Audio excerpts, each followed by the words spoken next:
A big shout out goes to Maxxis Tires, Jensen USA, and Fox Shocks for supporting the Inside Line. Welcome, mountain bikers. My name's Shawn Spomer. I'm Vital Content Director. I'm joined here with Jason Schroeder, Technical Director. Say hi, Jason. Hello, everybody. And we're also here with Charlie Sponsel. We need to give Charlie some kind of, title outside of Team Robot. What should we call him? Oh my gosh. Your favorite hater? Yeah, hater in chief. I don't know. Hater in Chief. Okay, Yeah. There we go. Charlie Sponsel, Hater in Chief. This is the Inside Line podcast. And a few weeks ago, Vital member Shawn Spomer, I hope I'm pronouncing that right, he started a forum thread on our website on vitalmtb.com called Dumb Bike Problems. And he expands and shares, says, share your dumb bike problems. Things like, I can't believe how many fixes I tried before realizing my front wheel was loose. And from there, Vital community chimed in with countless hilarious, relatable stories. What we're going to do today is turn that forum post into a podcast because, one, it's hilarious, and two, it's super educational. I have learned mountains of information about what not to do when working on my bike or dealing with mechanical problems on my bike. And we hope you learn the same and have fun while we go through this. So we'll have a link to the forum post in the description. So please hit our site, share your stories there if you haven't yet. And for the record, none of this is AI. These are all real human experiences. All right, we'll kick it off with the original post from Shawn Spomer. Here's what he says. My most recent, gnarly knocking noise coming from bike. Sounded like I was bottoming out super hard. Was stressing about my shock, then check all my bolts, thinking it sounded like a loose yoke bolt. I didn't find anything wrong. I realized it could be coming from the front end, echoing through the frame. Maybe it's the Zeb fender clacking against the lowers. It sounded pretty close, but wasn't consistent enough. Finally realized, 3 rides in, what it sounded like. A CO2 in my frame storage bag, banging around the down tube. I'd used the spare tube and hadn't put another one in yet, and the CO2 was free to knock and bang around the frame. So he opens, the fun ensues on the site, and we'll pick some of the highlights and go through them. And I know, Charlie, you put some responses into this forum thread, and you can't have a bike problem if you don't have a bike. So is there one you'd like to share, Hater in Chief? Yeah. So I think if I'm picking up on what you're putting down, you're referring to when I showed up to a bike ride without my bike. So it was a downhill shuttle day all day. And this was back when I was trying to be super pro and super serious. So, I mean, I had like different goggle lens colors. I had tear offs. Like I remember like having all of my like breakfast and snacks and like extra water and electrolytes. And I had like a lunch prepared and one of those like protein shakers and like everything figured out. I had everything. And I'm driving out just like, yeah, this is gonna be the sickest day ever. And I get there and I was driving a minivan at the time. And so I stored my bike inside and I got dressed first, right? So I like got completely dressed. I had my goggles on my neck. I was carrying my helmet and I go around back to open the back of the minivan. And my friends told me they all saw it. They like saw me get ready, saw me open the back of the minivan and then just slowly shut the back of the minivan and go back and just start getting changed. They're like, what's up, man? What's going on? Like, are we going to go ride or not? Like they were all ready to load the truck. I was like, oh yeah, I forgot my bike. So I immediately became the shuttle driver for the rest of the day. So I didn't leave. And I did at the end of the day, people started getting tired and taking pity on me. So I started to get to borrow people's bikes. So that was the only time I rode an Iron Horse Sunday, which was pretty sweet. It was like, Cool. It was like outdated at silver that lining. time. Yeah.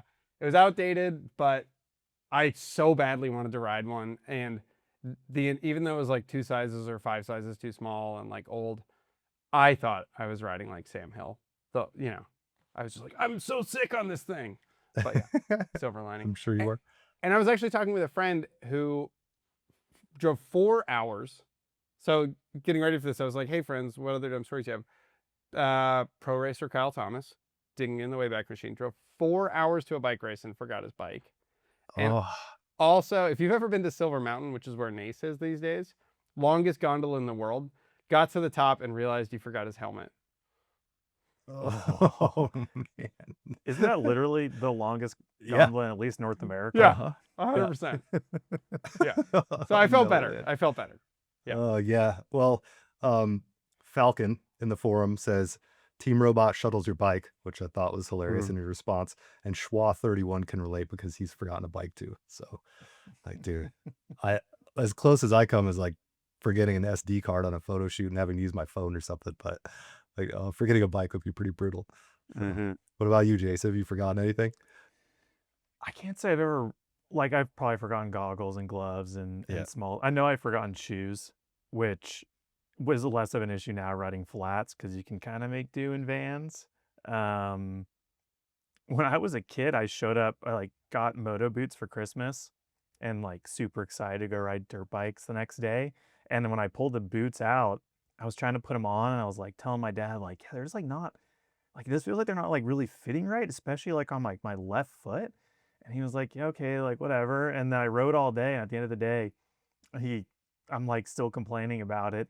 And he comes over and looks at it, and there was two right boots, like straight from Fox or whoever we got the boots from. It was just two right boots in the box, and I'd like made it the whole day complaining.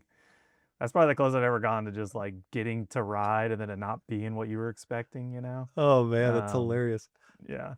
I never, I just got new boots for since, oh my God, probably the first time in like 15 years. And my dad made the joke and we went out. I Two was right like, it's a boots. timeless story. Oh, that's awesome. If we get some Yeah. shoes for you to test, we'll have them send two right ones, see if you notice. Yeah. I check now. It's like a core memory, you know, I got to make sure.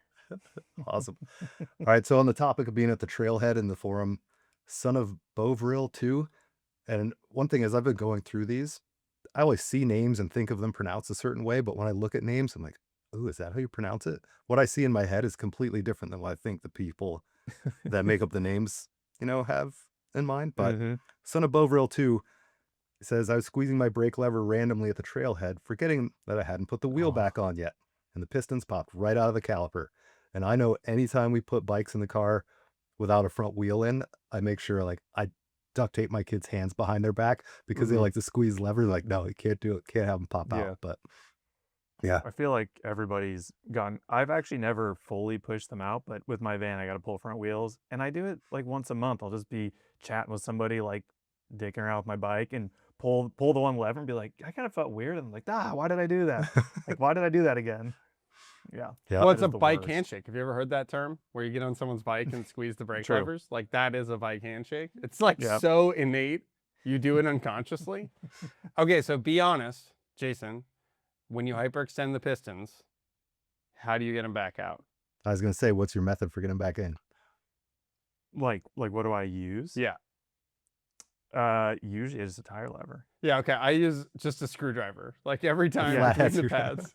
And you're like, I don't not really supposed to. discriminate what I use. Okay. If I'm being honest. So kind of related to that is my girlfriend wanted to put new pads in her brakes maybe like a couple months ago, and I wasn't home, and I was like, "You totally got this. It's very within your abilities of working on your bike."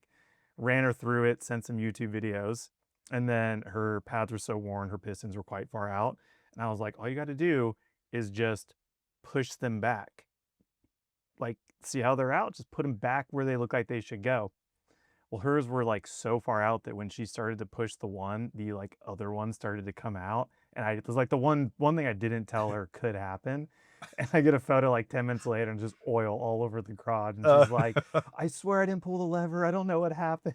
I'm like, honestly, it's not that hard to bleed brakes, but if you've never done it, there's like so much to think about that it's very overwhelming. So yeah, that is the only time I've had to like start from zero and put a piston back in, but it happens. It totally happens. As a kid, did you ever like put new pads in and they weren't working right, or like it didn't feel right in the lever, or they were rattling or something, and you like were tortured before you realized that you didn't put the spring in?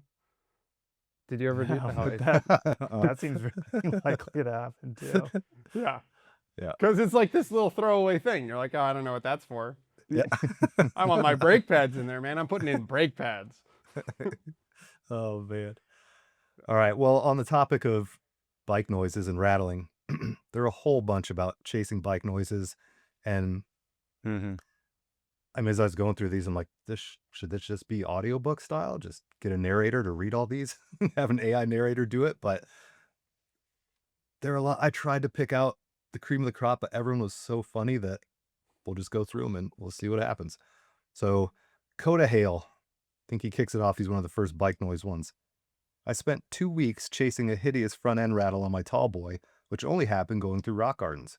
Tried pretty much everything from rebuilding the headset to taking everything out of the down tube storage, riding without a water bottle.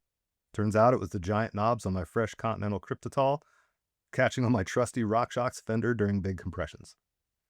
So if you have some nasty noises, it might be your RockShox fender. I actually had that happen on a Norco test bike with Continentals and that same fender.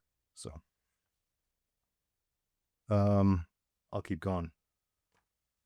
Down kind of died out, didn't it? All right, Lloyd 506 with his V1 Forbidden Druid had some small bearings that would seize and creak. I changed them out, still noise. Checked and changed some other bearings that still creak. Rebuilt the pedals, still creak. Changed the bottom bracket, still creak. There's a bunch of dust and dirt packed around the idler bearing. A few weeks of headache for nothing. So, do you think as bikes get more complicated that just seems like things like this are going to be par for the course anymore? Oh, I would absolutely. think so. Yeah. Yeah. Yeah, absolutely.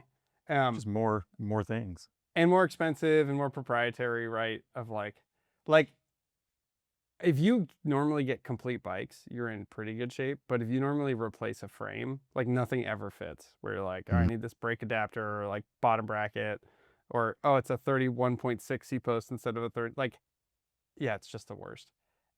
Should we rate these in terms of? I was thinking like money spent or time spent, right? Like how many dollars or how many hours do we think? So like two back or 3 weeks to chase down just an idler bearing. But he was like replacing bearings and stuff. In a bottom bracket. Yeah, so read that one again. Let's try and guess dollar amounts.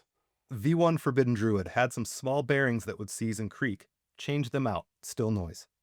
Checked, changed some other bearings, still creak. Rebuilt pedals, still creak. Changed bottom bracket, still creak. There was a bunch of dust and dirt packed around the idler bearing, a few weeks of headache. So that's a lot of bearings. And if you actually bought a new bottom bracket, like that's not insignificant. Yeah, we're like at least $100, right? It seems like it. Yeah. I mean, what's a bearing kit for a bike cost? Yeah, I don't know. Yeah, because it's got to be a decent amount plus a bottom bracket. Yep.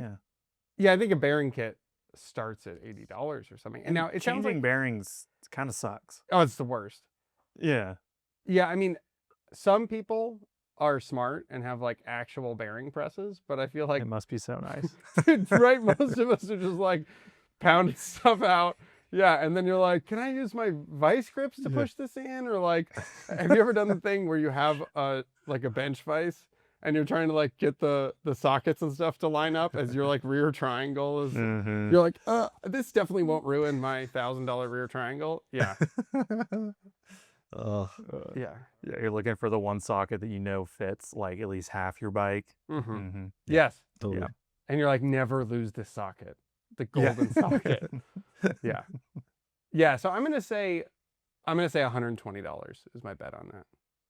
Yeah. I mean, if we're ranking like out of say 10 the pain in the ass to solve your problem, I mean, for how small that problem sounded like it was, it's got to be like an 8 or like an 8.5. Yeah. For the effort involved. Yep. Yeah. Yeah. That's all right. Crabo 83, sort of similar. Last year, I had a slight creaking noise on my old SB 150 while pedaling up, and it drove me crazy. Cranks were greased, so I thought it must be the press fit BB, and I just let it be since the bearings still ran smoothly. Then in September, I switched to a new SB 160 frame, and on the first ride, that clicking was back. Turns out it was just the pedal thread that needed cleaning and some grease. So we bought a new bike to fix a pedal thread. I'm just kidding. You buy the new bike, but still. How much? That one kind of surprised me. Yeah, I wonder how much grief press fit bottom brackets get when they may not be the culprit. Yes. I don't think I've had a press fit bottom bracket give me a headache since like my 2015 Giant, maybe. And I don't know. I feel like they're just not that problematic. I don't like bikes with them because it's more of a faff to like change the bottom bracket. But yeah, I don't know. Charlie, you have People an are definitely opinion. anti them. Yeah, I am trying to think if I've ever had a mountain bike with a press fit bottom bracket. Like I've had road bikes, but I don't know if I've ever had a mountain bike with one. Mm-hmm. Yeah, I just hate the idea of it so much.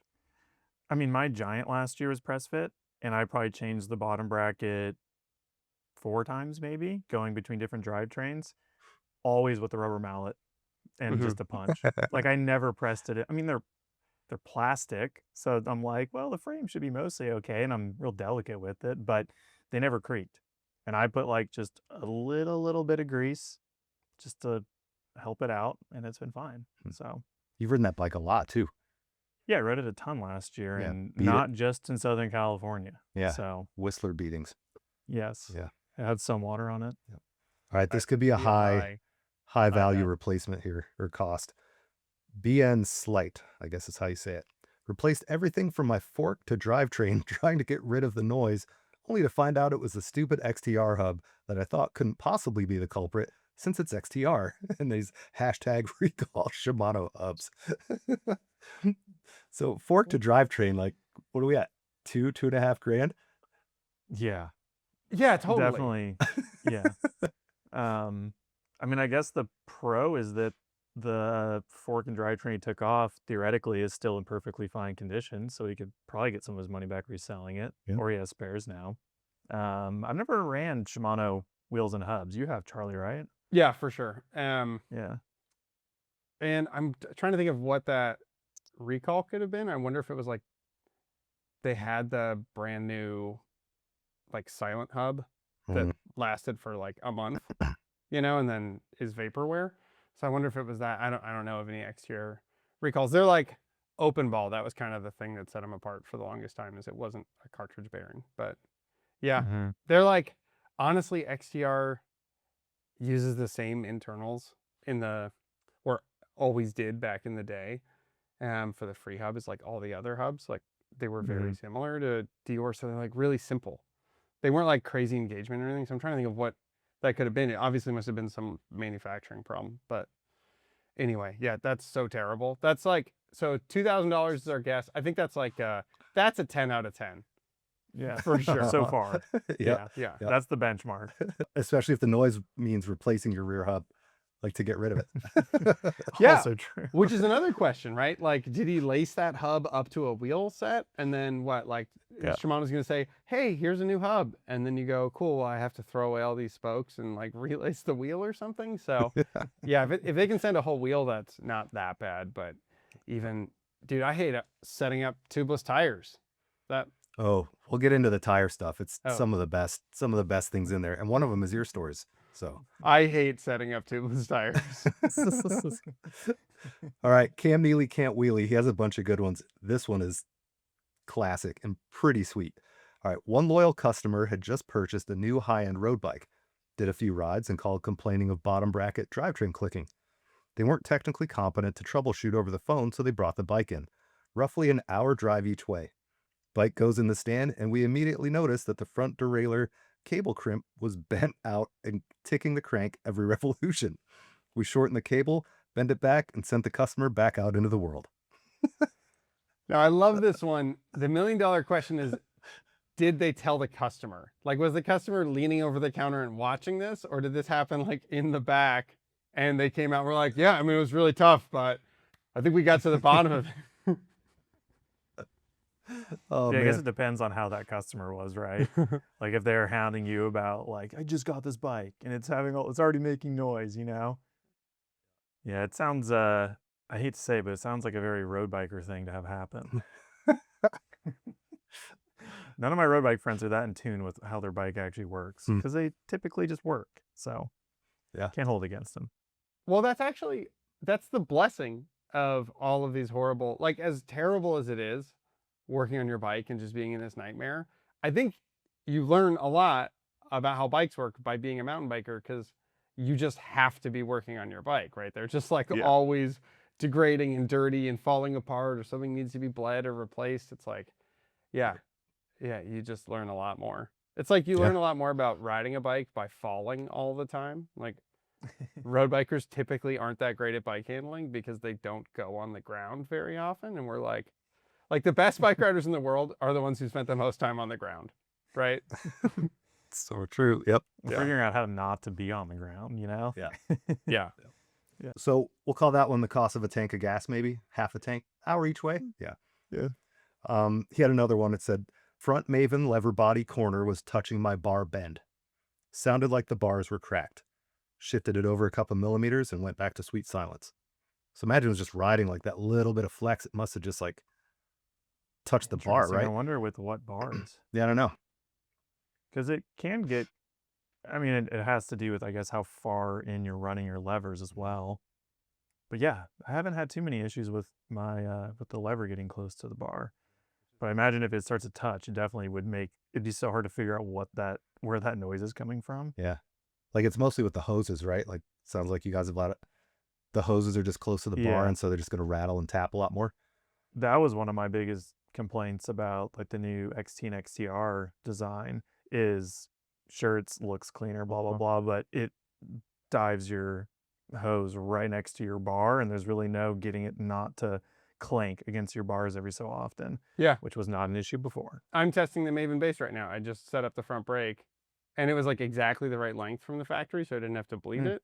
But it's right on the stem bolt because it's so close, and it like clicks over and it will like rattle on a descent. And I'm like, do I have to loosen it? Yeah, I don't know what to do. Sell clips for those. That goes between like your faceplate and the stem body.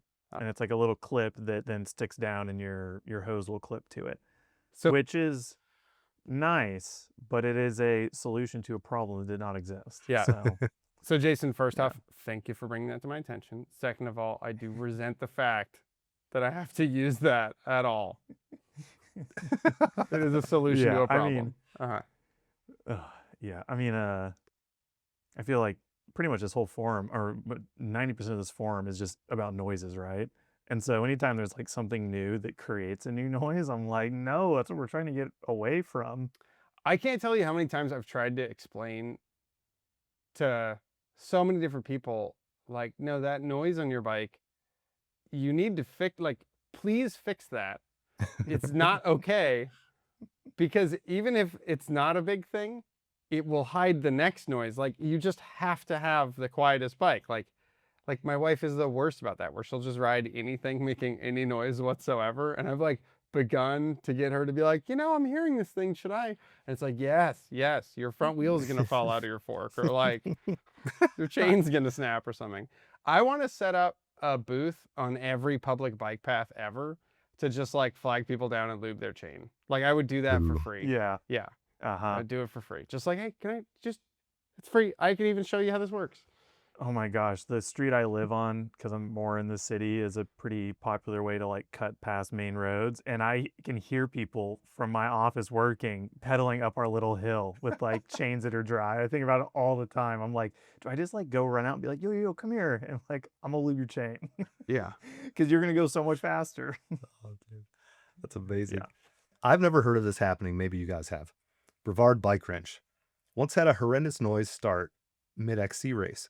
Would quiet down on the climbs, then anytime I hit a root or rock garden, it sounded like the bike was falling apart under me. I was fully convinced the frame was cracked and I was going to die. Got to the end of the race, stopped, lifted up my front end, and the noise happened again. Felt the fork, and it had some vibration in it. Turns out 2 of the volume spacers I was running had come loose from the air cap. Most nerve-wracking experience ever. Have you ever had volume spacers come loose? No, I remember the old Fox 40s that had a spring in them would rattle super bad. Mm-hmm.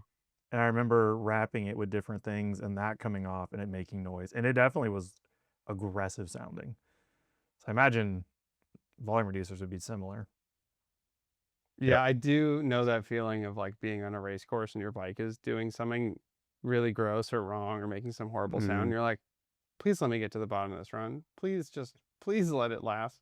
Yeah, I didn't even realize that they could fall off. So it must have been a RockShox threaded one, right? Yeah. Because the Fox ones clip in from the side, so that couldn't come out. But yeah, unless they broke somehow. Yeah. So I think that's like a 0 out of 10 cost, but like a 10 out of 10 anxiety, right? Yeah, for sure. You're Yeah. like, I could die. I could die right now. Like, is my fork arch broken? Right? Like, is my frame like? I would be thinking that my head tube was going to rip off or something. You know, if it was making Yeah. that much noise from the front. Oh, Yeah. yeah. It's kind of crazy they finished the race with that noise. But good on you, Brevard. Race mentality. Yep. All right, AK transplant. This one's pretty funny too, and I think we've all had some sort of experience like this. Most recently, I bought a new 3/4 coverage helmet in response to a huge crash that almost ripped off my ear. On the first descent of the first ride, I hear a severe knocking coming from what I thought was the rear end of my bike. Check pivots, rear wheel, saddle, cranks, etc. Everything's fine. Climb back up the fire road and drop in. Same noise. Check everything again. All good. Throw my head down in frustration and notice my helmet knocking against my sunglasses. I think, no way, that can't be it. Shake my head back and forth, and sure enough, the helmet was sliding on the MIPS enough to contact the glasses, and the noise was being amplified by the over-ear construction. After adjusting the helmet fit and pushing the glasses down a touch, I enjoyed a quiet day of shredding. That is pretty funny. I've heard of like people saying like MIPS is noisy. So Yeah. Hmm. I mean, there's a lot of versions of MIPS these days. I think some of the original, simpler ones definitely had a tendency to creak. I've had Hmm. helmets that the foam with maybe not the MIPS, but just the padding can be pretty loud. But it is, I don't know. I feel like once you get up to speed, the wind noise usually takes over for me, and I don't notice that stuff. But I just hate when helmets hit glasses because then eventually like that pressure builds on your nose, Mhm. or the extra movement makes it like extra hard to see. 3 more noise chasers. Eowyn, I'm not how sure you say it. Just last week I started to get a new rattle in the front of my bike. Sounded pretty bad, like a very loose bolt. And after a few minutes, I started to worry that it might even be a loose ball bearing wandering around in my headset. I eventually stopped riding and discovered my handlebars were acting like rainstick maracas. WTF. Turns out I had slid out on the previous ride and damaged my grip. I had replaced them when I got home with some silicone ones I had in the garage, super gluing them in the process, except during the crash, some pebbles entered into my handlebars.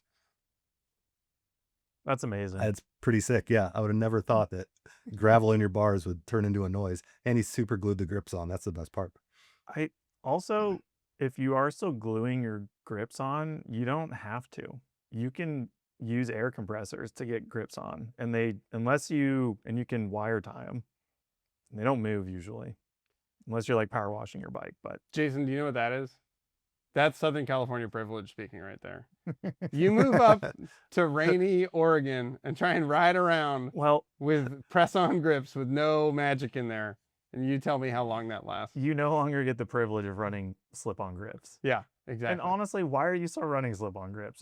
If people out there, if you are Hey, like, Danny Hart rides slip-on grips. Okay, Jason? and only Danny Hart, maybe Lori Greenland. I feel like in my mind he's somebody else that also does that. But like, I don't. Yeah, I mean they make lock-on grips now where the plastic underneath has like cut out windows to pretty much give you the same feel. You know? Uh-huh. Yeah, I don't know. I think the air compressor works pretty good. A little bit of throttle never killed you. Then you have cheaper rev grips, and you're welcome. All right, case closed on that one. Yeah. Vital member bats. Had a creak. Started simple. Removed the cranks and bottom bracket and re-greased. Still there. Went through each pivot and checked and re-greased bearings and pivot bolts. Still there. Pulled the fork off. Repressed the cups into the frame and the creak was still there. I assume he means headset cups. It's Yeah. now about 1 a.m. Started around 8:30 p.m. after dinner with the wife. Went back to the cranks. Tried the pedals. Still there. Pulled the cranks out, and they were race face. Checked the chainring. That was loose, only slightly. Tightened it up, and the creak was gone. Now whenever I get a creak, that's the first place I check, and the lesson is paid off. And then we can get into it, but he also posted a funny one that I think I was talking with Brad Howell, maybe? But Bats also says right after that he was chasing cable tourism through a frame that he got, and he ended up buying a wireless dropper instead because it was so difficult. So problem solved. Wireless droppers are very nice for that reason. Oh my goodness, they're the best. Yeah. Yeah, it's always the last thing you suspect, right? Mm-hmm. Yep. Pretty much always, no matter how obvious or like obscure the thing is that's causing it. It's always the last thing. Mhm. There's probably some law about that. Yeah, I feel like that one was like an 8.5 or a 9. That one was really, really Mhm. terrible sounding.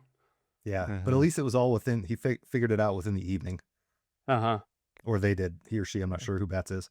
And it wasn't broken. True. Also, You know what's actually the best feeling ever, though? Like, I had to finally learn this trick, is when it's getting to be like 11, midnight, 1 in the morning, and is to just go, nope, not happening, and just like give up.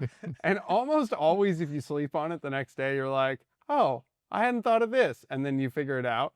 But you're in that like midnight fog, like somewhere between rage and delirium, right? And like you just get angrier and angrier because like I hate getting a bad night's sleep, so I'm also like looking at the clock and I'm just like, I just gotta, and it's like that urgent thing that like shuts off critical thinking.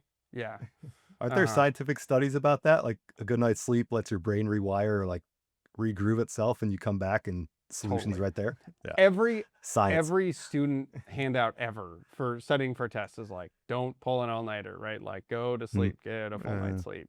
Yeah, because your brain just doesn't work. So that's why cartoons are so funny at midnight, right? Like anything is funny at 1 a.m. Yeah, because you're That's an actually idiot. interesting to think about. Yeah. All right, last one for chasing sounds. Rye Brent D. And this one's going to cost money. I had a horrible creak coming from the bottom bracket rear wheel a few years ago that I just could not solve. Pulled and tightened the shock bolts, pivot bolts, cranks, pedals, chain rings, cleaned and greased the rear axle through the threads to no avail. Or the rear through axle threads to no avail. Turns out my hub axle had sheared, but the cassette was still solidly on the wheel. One day I took the rear wheel off and laid it down, and the cassette just fell off. Replaced the axle in the hub, and it went away instantly. So, yeah. So this is the one where people started guessing what kind of hub it was. Uh-huh.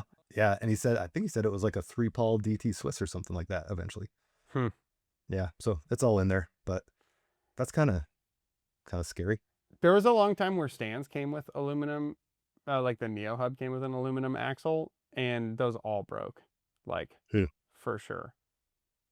Yeah, and that was one of my first like breaking a bike memories. Was I had a set of like Derailleur hubs that I got from pricepoint.com. It was like the Rhinolite 26-inch silver Derailleur wheel set For sure. for $95, you know? Totally got the same thing. Totally. Like, this is the best deal ever. And I just did stair gap after stair gap after stair gap on them and broke the rear axle and was like, these things suck. Who designed But the rims are this strong. stuff? Yeah, totally. All right, we're moving on into tires and tubes because these are awesome. I have one note on noise before we leave. Yeah, for sure. I think we started with somebody having a loose CO2 in their down tube storage or something like that. But that has got to be one of the main things for modern bikes that people have noise, is just forgetting things in their down tube. And I think all of my bikes right now in my garage, personal or test bikes, have some version of it, but none of them have like a really good way to solve any rattling.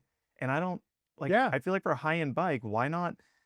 I like expect them to like wrap the inside or something, because the bags never, like a Specialized bag as an example, does not do any sound deadening.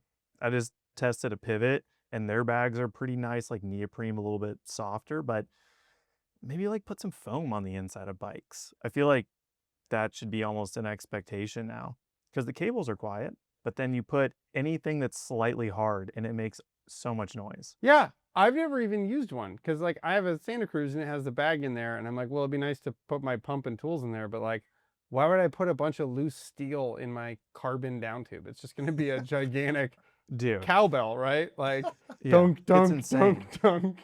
So in my Stumpy right now, to kind of like get around it, is sorry Pivot, but I took the one Pivot bag because it's really nice. And it's a folding pouch with zippers and Velcro. And so everything in there is like pretty tight. And then I have a tube loose that I like kind of put in the down tube, really unwrapped up, so that it takes up all the extra room. And that's quiet. But then now my aluminum Stumpy is like 41 pounds. So, you know, whatever. I got a hand pump if you need it, but at least it's quiet.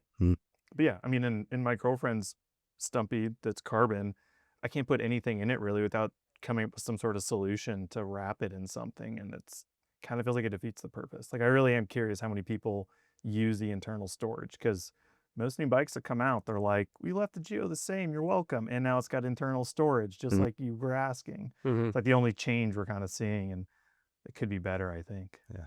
Was Johnny Where's the my one that rant? suggested getting the bubble mailers from the post office? Like they're free Yeah, and they he work did that super on his good. Scott. Yeah, yeah. Great So, idea. That's pretty smart.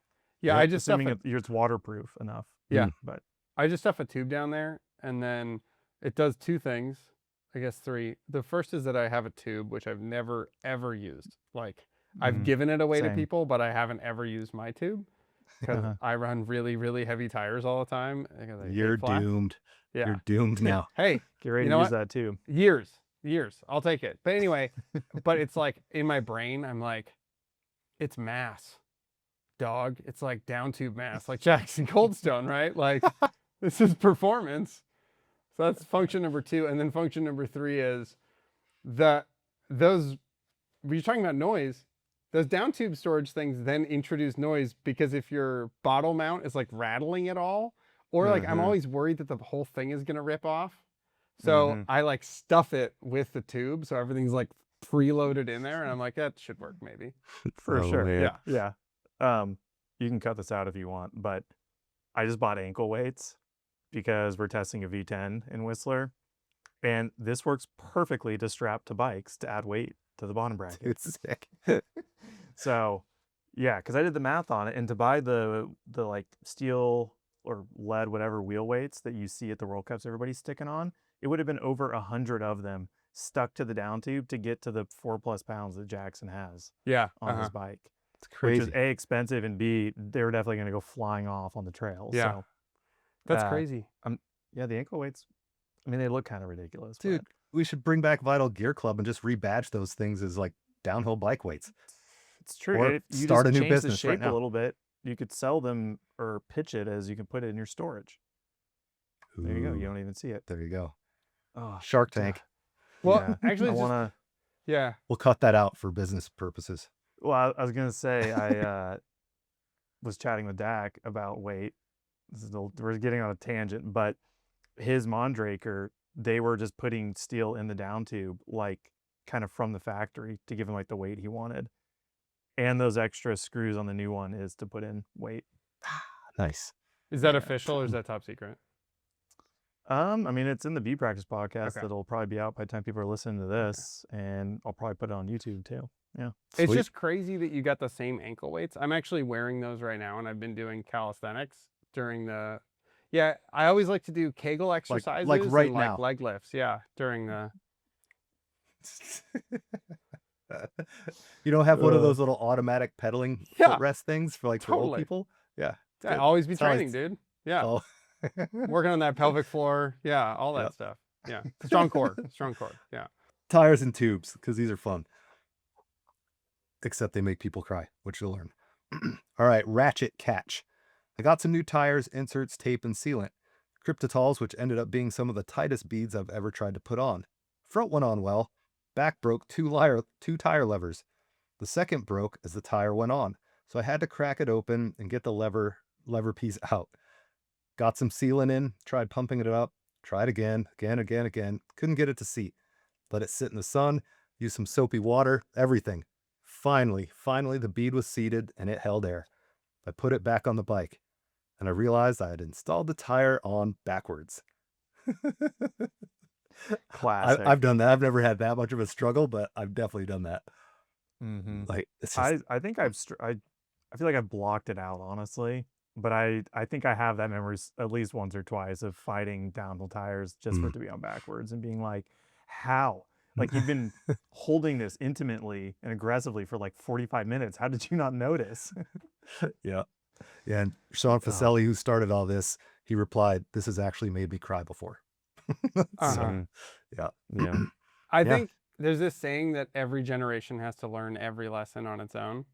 And the backwards tire thing, like you can have 1,000 people tell you that, like just remember to check the rotation direction. Like, yeah, of course. No, Got to figure that one out. You have to be burned maybe a few times. Like I've probably Yeah. installed tires backwards like 3 times. Once with Cushcore. Like, Oof. Oh, and the yeah. thing with Cushcore is you pretty much, like not every time, but I pretty much replace tape every time because I can't afford even the thought of like, is it leaking? Is it the Mhm. tape? Is it whatever? So it's like the whole thing has to go. You know, it's like basically like, and that was one of those things where I did just put the tire down and I just went to sleep. It was like, that's it. That's another day's problem. have you ever ridden something backwards because you're just like, I'm not changing it. I don't care. Fully, it's fine. Like, Yeah. I had a friend who was talking about that because we were talking about the forum, and he's like, yeah, I had a DHR2 on backwards, and he like he's like, what's the word I'm looking for? Like evangelistic about DHR2s. He's like, they're the best tire. That's what everyone should run. He was like literally are. He was talking about it on a ride. My buddy Ryan Van Noy, and then somebody pointed out like, well, yours is on backwards. That's so funny. That's really good. Yeah. Uh, Maybe it was. Did Finn. Yeah. I had the front wheel on front tire on my dirt jumper on backwards for probably 5 years. And so because I had no rotor and front brake, I would just run it backwards like on the fork. You know, like That's amazing. rotor mount on the opposite side. And people all the time be like, your front wheel's on backwards. I'm like, but my tire isn't. And that's all that matters. That's amazing. Yeah. It was my buddy Finn, by the way, not Ryan. And back in the day, everyone used to run the Michelin tires backwards. Like they had, Really? I don't know if it was the 24 or the 16. I think it was a 24, but they had a directional arrow, and everyone was like, oh, you don't run it that way. You have to run it the other way for like braking or whatever. That's fun. Did Yeah. the tread pattern look backwards? Yeah. Like kind of like, Schwalbe, like the side knobs seem like they flare out the wrong way. Uh-huh. Yeah, Or was it exactly. something like that? Okay. Yeah. Yeah, but it was the top knobs were like, I think it was the braking knobs were cut for like better grip pedaling, you know? Like if you wanted to Mhm. pedal, not for braking. And so everyone was like, well, set it up for braking. Yeah. Cool. All right. Schwa 31. This one's also would make me cry. A few years ago, I had a DH tire that was impossible to get on the rim. I busted out 3 metal Pedro's levers. Got the SOB on. Could only find 2 levers. Oh well, the garage owns it now. Added some sealant through the valve stem. Gave the wheel a spin to spread out the sealant. Found the lever. Somehow it made it into my tire when the bead popped on. Almost gave up biking when I realized I had to take the tire off and remount it again. That one just makes me laugh so hard for some reason. A metal Pedro's lever getting stuck inside the tire. Like, brutal. Yeah, that's impressive. Yeah. Also impressive he was using a metal tire lever. Yeah. I feel like I haven't used a metal one in a long time. Since intense 4-plies, which is probably before your time anyway. A little bit is, yes. I've heard the stories though. Have you ever punched a hole in your tape using a tire lever and then you inflate? Yeah, Yeah. right. And you're like, Yes, Oh, I it's- have. uh-huh. Yeah, now every time I Tragedy. put the lever in there, I'm like, I'm away from the spokes, right? Make sure to stay away from the spokes. Mm-hmm. Yeah. Mhm. Yep. Can't mealy, can't wheelie again. Tubeless explosion in my garage at midnight before a race. Ectoplasm everywhere. Neighbors were asking all about the bang for a couple days. And then we'll go into another tubeless explosion and then 2 more. And then Charlie got a pretty good story about your own. So AK transplant in the early days of tubeless tires in UST, which is funny. That's what they used to call it, right? UST. It was its own standard. It was a different thing. It was like a different shape. It was like this really square bead thing. So it was designed to lock in. And the whole deal with UST was they said you didn't need sealant. Like it was a rim tire interface. And Oh. then the UST rims from Mavic all used like this like nipple seat that threaded in so that the rim bed was like completely sealed. So it was this crazy thing. But you obviously still needed sealant, right? Of course. Okay. That didn't work. So So in the early day of tubeless tires in UST, I was sent a sample of slime tubeless sealant to test out. Always a fan of free and still naive enough to give most new products a shot. I set up my Mavic Crossmax Hutchinson UST wheel and tire combo with some of the on-brand color goop. Everything was great until I left the bike in the back of my Passat wagon one hot afternoon and came out to find my tire blown off the rim and my off-white interior was now covered in green sealant. Getting that stuff out of the fabric was a huge PIA. No idea if slime ever brought the tubeless sealant to market. So That's fascinating. crazy. You know? 10 out of 10. Yeah. Yeah. Yeah. Cost and pain. Yeah. Yeah. Because car problems are so many orders of magnitude bigger than bike problems, right? Yeah. Like when you think you damage car upholstery, you're like, I don't even begin to know what this will cost to repair, right? Like, yeah. Yeah. Like, I Uh, don't know if this is derailing, but working on bikes has given me confidence to work on my car. Brake stuff, front end stuff, like shock stuff. I'm like, all right, YouTube video looks just like bleeding a brake for, like a SRAM brake or like changing a shock. I'm like, I got this. So far the wheels are still on. So there we go. All right, Robbie 420. Setting the beat on tubeless tires always scares the crap out of me, no matter how many times I've done it. Ditto. Hate it. Flint. I don't even look. Last round of my tubeless paranoia was on early Sunday morning. Normally I use a Bontrager flash charger with no issues. It's kind of pump. This particular Sunday, the pump craps out and I want to ride. I'll just use the compressor, I thought. Not my best idea. Heard lots of quick pops like normal on my new nice soapy water tire, and just as I was about to remove the air chuck from the valve, it happened. One of the loudest bangs I've ever not to be ready for. I was on my ass, ears ringing before I knew it. Yep, overinflated. Yep, ruined the bead. Wheel was good, tire not so much. Wife was yelling, not that I could hear, lol. Neighbors coming to check on the chaos. So Monday morning, ears still ringing, I had to buy another tire and drop more on another charger pump, lol. So that's pretty nuts. Like, I use a compressor to put mine on, but I've never had it just keep going and going to the point where it's like 200 PSI or something. So Yeah, I know. I mean, working at shops, I feel like I would hear a tire explode maybe once a month, twice a month. And I always kind of thought the same thing. I'm like, how'd you go too far?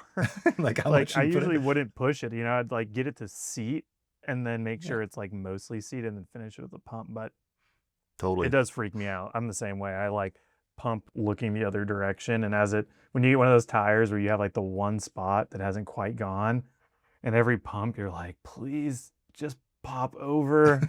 You're like, I'm getting a little bit closer. Yeah. Yeah, that was the worst. So Charlie, you have a pretty epic explosion story, and for listeners, you can read about it in the forum because the way he wrote it, it's fantastic in case he screws it up here. But let's hear this one. It's awesome. Yeah. Well, I've done a few XC races in my life. My first bike race ever was an XC race when I was in 6th grade. It was Buck Hill, Minnesota, because my whole family's from Minnesota, which is a 300 vertical foot ski hill. And like every once in a while, because again, I was trying to be super serious about downhill and enduro, I was like, oh, at the beginning of the season, I'll fit in a cross country race and like really kick my ass. It'll be a good way to like work on fitness and everything. But I was always like so not physically prepared for it. Not in terms of like I was a strong pedaler, but just the idea of pedaling as hard as you can for an hour and a half or 2 hours without a stop. Like every ride I've ever been on, a road ride, a mountain bike ride, you like stop and hang out sometimes and talk, but you just like in a cross country race, keep going. And done the race the year before and was so wrecked afterwards that I like couldn't even eat. Like literally you finish the race and they like give you a beer and a burger and I'm like, I can't even look at this stuff. Like all of me hurt. I didn't eat the whole rest of the day. I slept the entire car ride. It was like a 4-hour car ride home. Just so ruined. And so the next year I was like, okay, I'm gonna take it seriously. I'm gonna like get ready for this. And that included switching tires. So I was gonna wear Lycra. I was gonna do the whole thing, like not show up in baggies like some cool enduro guy. Like, okay, I'm gonna really go for it. And so the night before I was driving from FSA because I was sponsored by them. So I drove from like the Seattle area all the way down to Eastern Oregon the night before. And I get there and I've got my cool van that I'm sleeping in the back of. I'm like, okay, got to just set up some tires. And like an idiot, I haven't done this in advance. So like, let's do it. And it was icons. So I was putting on like 2.2 icons and they're just made of paper, right? Like they just don't have any structure to them at all. So I pull off the old tires, put on the new ones, and I'm just pumping and pumping and pumping and pumping, and like nothing's happening. And you do all the tricks where you like zip tie it or try and like press your arm around it, and nothing's working. So then I go from like, but I'm right next to the middle of nowhere. So there are gas stations, but they're all like miles and miles and miles apart, like multiple freeway exits and stuff. So I'm driving around. I'm like on my phone looking for any place I can get. Nothing's working. It's like 11 p.m. I reach that point of like, this isn't like none of these gas stations have a compressor that like moves enough air to actually set this tire. So I finally realized at 6 a.m. or something, like ridiculously early, it may have been 5:30, there was a Walmart tire center that opened up that was like 12 miles away. I was like, great, awesome. I'm going to Hermiston. I'm going to go get it set up there. And I get there like 5 minutes before they open, right? They open the doors. I'm like, hi, yeah, here's the situation. Like, I know it's really unusual. Please, please, please. And they're like, yeah, that's fine. Like, just be careful. Because I'm in like a commercial auto wheel center, right? So I don't even know why they allowed me to do that. But their compressor is like the size of my car, you know? Like their compressor's so big up on the wall. And I was getting it set. It was like fully blowing up and setting. And then every time I would take the compressor off, it would like unseat from the bead.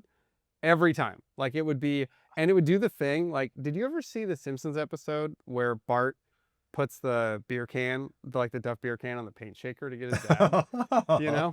And the beer can's like rattling, you know, like it's so pressurized. Like he takes it off the paint shaker and it's sitting in the refrigerator, just like going to explode. Like I would be putting so much air into the tire in between attempts that like the tire would be rattling on the bead, you know? And I'm like, that looks pretty bad.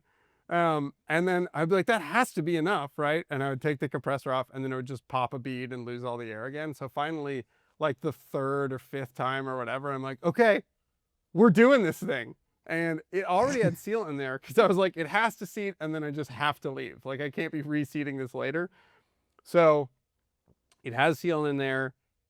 I put it on and it starts to shake and it keeps shaking. I'm like, yes, yes, keep going, seat.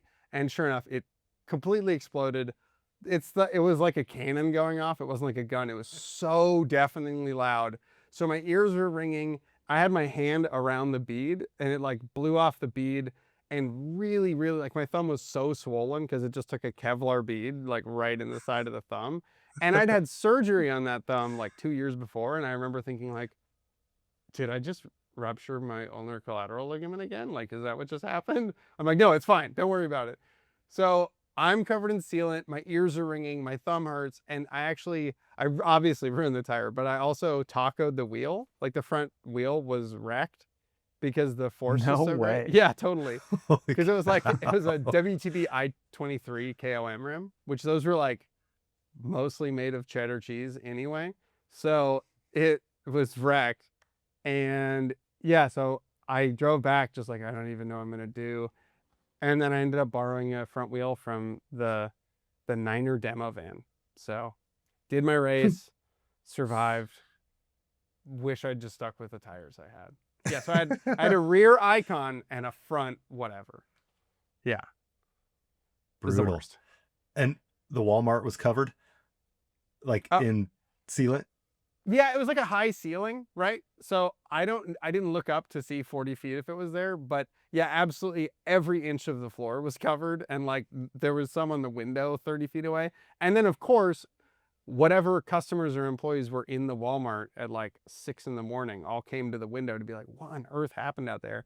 And like, I didn't wave, I didn't smile. I was just like staring at the floor, just like a puddle of humanity, you know, just like, oh my God. Like, I don't think I moved for a while. I think I was just contemplating my existence. So, wouldn't recommend it. Oh man, that's good. All right, we're gonna move on to shifting derailleur problems, and I think I'll kind of consolidate these a little bit because there's a lot of similar ones. We'll start off with MTB Man 99. So I have spent more times than I would like to admit trying to fix my shifting. It would shift fine for some of the cassette, but some gears I couldn't get to work right no matter how I adjusted. I even replaced a derailleur hanger. Turns out I routed the cable of my Shimano derailleur backwards. I had questions about this one. Me too. What does that mean? Yeah, like Because Charlie, you acted like you knew what he was talking about. I just did this like a week ago. What do you? Yeah. What's that backwards? So it's not clear. I read it too and was like, what's he talking about? And then I made the same mistake a week ago and was like, I know exactly what he's talking about. When you route your cable through the cable crimp stop, whatever you call it on the derailleur, where it like actually clamps the cable in place. Okay. You can route it around side A or side B, and side A has that little Oh. channel in it that the cable's supposed to set into, and side B, which you're not supposed to do. Like I did it because I was working my bike upside down. Like I had hit my rear derailleur up at Snow Summit on a rock and was like, oh, I should check my shifting. It kind of feels weird. And I don't remember why, but I'd wrecked the cable. So like when I hit the rock, the cable all frayed. So I put a new cable in, but I didn't want to set up my work stand. So, cause I was like, oh, this will be a quick job. And so I didn't set up my work stand, and I was working it upside down. It just like looked different enough that I put it on side B. And the problem is that you can get your limits perfect. So like it's perfect in, gear 12 and it's perfect in gear 1. But somewhere in the middle, it just starts doing really weird indexing stuff where it like won't go one at a time. It'll like jump 2 or jump 3. And like, what on earth? And so I pulled out my derailleur hanger gauge and I like pulled out I was like, well, the derailleur hanger's straight. So then I dug out an old derailleur and replaced the derailleur, and it was doing the same thing. And I'm like, what on earth? So you did it twice? And I swapped, yes. And then I swapped cassettes because I'm like, maybe it's an old cassette. I like tried a different wheel with a different cassette on it, and it was doing the same thing. I'm just like, and then I replaced the housing and the cable, and I was checking the shifter to see if it was sticky or something. And then I don't remember how I figured it out, but when it was clear, I was like, I'm the dumbest person in the world. This was fully a week ago. So, yeah. That's amazing. That's a 10 out of 10 on the hassle front. Yeah. Yeah, I would agree. Not 15-year-old me. Yeah, 36-year-old me. Yeah. You should know better. All right, there's a couple of instances of this particular issue, and I've actually done it too. JVP has probably the best story about it with derailleur. So it says 6-ish years ago, me and 2 friends decided to ride 10,000 feet of vert on tech trails at X27 Raging River. I've not heard of it, but about 7,000 feet in, climbing return policy for the second time, one of us is just shattered and has lots of derailleur noise. He routed the chain outside that little tab between the pulleys, so it was grinding the entire time. He must have burned an extra 1,000,000 calories and had to bail. The other 2 of us made our goal, but the last 900 feet was on gravel access road as we ran out of daylight. So I've done that. I haven't gone very far, but I've done it. The chain's going on the outside of the tab through the cage. And it's like, oh yeah, that. So I've done where you like take your pulleys out to clean them, and then with one by you put them on in the wrong direction. And maybe it's not like that anymore, but at least with was it Eagle before, I guess, just previous like 11 speed and 12 speed before all the electric stuff. It would not work. It would it was so much more aggressive pedaling. And the first time it happened to me, I was like, what? I'm like, I just cleaned it. Like it should be way smoother, not rougher. Yeah. Yeah. And Surge W has a similar story about that. He was on a Slash Gen 6 with a high pivot, and he thought it was the pivot making all kinds of noise because, the internet was talking about it. And finally a friend said, your chain's the wrong way through the derailleur cage. I love that wrinkle because he's like, yeah, man, this bike does suck. There's way too much going on with this chain, right? What were the designers thinking? Yeah. It's like, oh, yeah, I Totally. put the derailleur on backwards. Yeah. Hogfly, infinite tweaking of limit screws and B-gap screws on a derailleur with no success of getting it to shift well with no luck. Oh yeah, the frame bolt's loose. I've done this one enough, and now that's the first things I go to check. So the derailleur mounting bolt loose. Go there first. All right, Charlie, you had a good story about this. I have a similar one as far as chain length goes. In the year 2000, I went to the Sea Otter Classic from Boulder, Colorado, because as a sport racer, that's what you're supposed to do, is leave Colorado to go race downhill at Sea Otter. So I drove across the country and didn't have an iPhone, didn't have MapQuest, just had, an atlas with me, and thinking like, oh, I've hit the California border. Sick. I'm almost there. Well, it's still 8 hours to go and took forever. Camped on a asphalt parking lot there. Didn't qualify for slalom because I'm not a good bike rider. And just because I could get a certain jump line at Lake Arbor in Colorado, I thought I was going to win sport slalom. No, didn't qualify.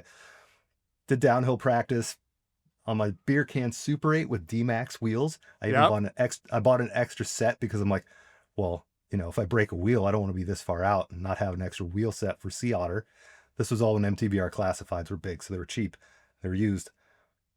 But I get in my race run, the first corner, kind of G's out, yoink, derailleur into the spokes and destroys my whole wheel. And I lost it. I grabbed my bike and I threw it. Everyone was looking at me. I was super embarrassed and I just picked it up, rolled home, pushed all the stuff back into my car, like tent and everything, and just drove back the 16 hours and somehow still rode bikes. So check the length of your chain. My chain was too short and I knew nothing about that stuff back then. I'm like, it looks right.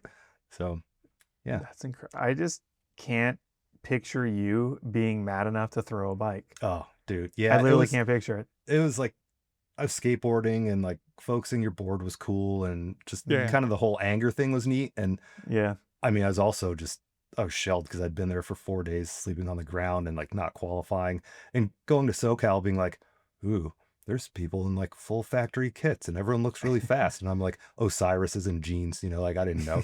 And so, yeah, just what you didn't know is how much cooler you actually were. Yeah, trend setting, with my Vigor helmet with like a removable faceplate because it was $99.